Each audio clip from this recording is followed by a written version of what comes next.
Salut tout le monde!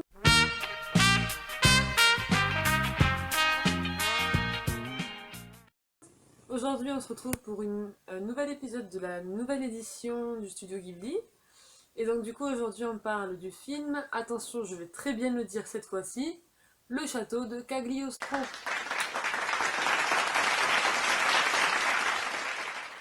Donc le château de Voilà, c'est bon, c'est reparti. Wouh. Donc le château de Cagliostro, c'est ça. Et c'est le premier long métrage d'Hayao Miyazaki. Il l'a sorti en 1979, au Japon donc. Et c'est son premier long métrage chez Ghibli, vu que vous savez qu'il était à Toei Doga juste avant. Sauf qu'à Toei Doga, il avait fait une série qui s'appelle Lupin 3. Et justement, le château de Cagliostro est référent de cette série qui est Lupin 3. Donc je vous mets l'affiche là. Et donc ça reprend un peu les aventures du cambrioleur qu'il y a dans cette série. Et donc ce cambrioleur il s'appelle Edgar. Et il est amoureux d'une princesse. Et il l'avait rencontrée quand elle avait 9 ans. Et donc du coup, cette princesse est conviée à se marier avec un comte, mais ce comte se marie avec elle juste pour avoir toute sa richesse. Et donc sûrement pour avoir des idées malsaines aussi à côté, donc c'est super génial, tu vois. Et donc Edgar, notre cambrioleur, va tout faire pour la récupérer, donc c'est-à-dire que enfin, ce type, voilà. Ce film est juste complètement badass et bourré d'action, il est juste épique. Le type, il aurait pu mourir 50 000 fois, ben non, il n'est pas mort. Le personnage principal est vraiment juste extraordinaire. Il encaisse tous les coups, il a toujours des idées plein la tête.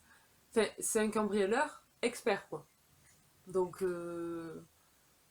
il détourne tous les plans du conte, il détourne tous les plans d'un policier, enfin, même que le policier qui est censé l'arrêter, enfin l'enquêteur qui est censé l'arrêter, lui ressemble énormément.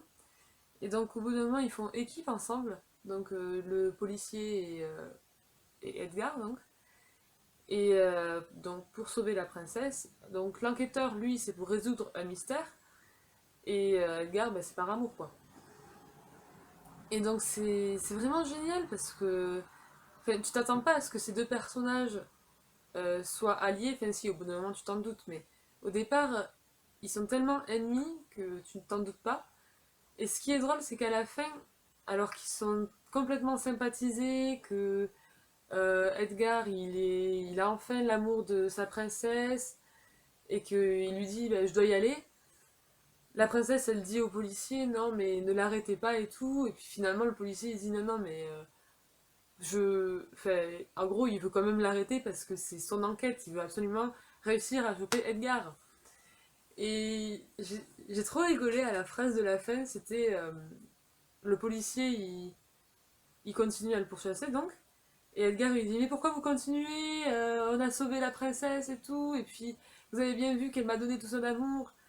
Et Edgar il fait je continue parce que tu as volé son cœur. Et c'est trop mignon quoi. Fait. C'est énorme.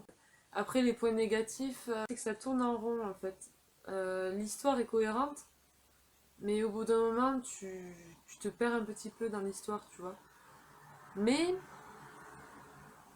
c'est juste ça en fait. Et bah, la qualité image, mais ça, c'est pas très dérangeant non plus. Donc, ouais, voilà, je mets 18 sur 20 pour ce film. Donc, si tu as regardé toi aussi le château de Cagliostro, je veux bien que tu mettes une note en commentaire et que tu me dises ce que tu en as pensé de ce film. Et si tu es d'accord avec moi que ce film est complètement badass, hein, je vous fais plein de gros bisous, je vous fais plein de love sur vos truffes, et je vous dis à très vite pour une prochaine vidéo. Salut!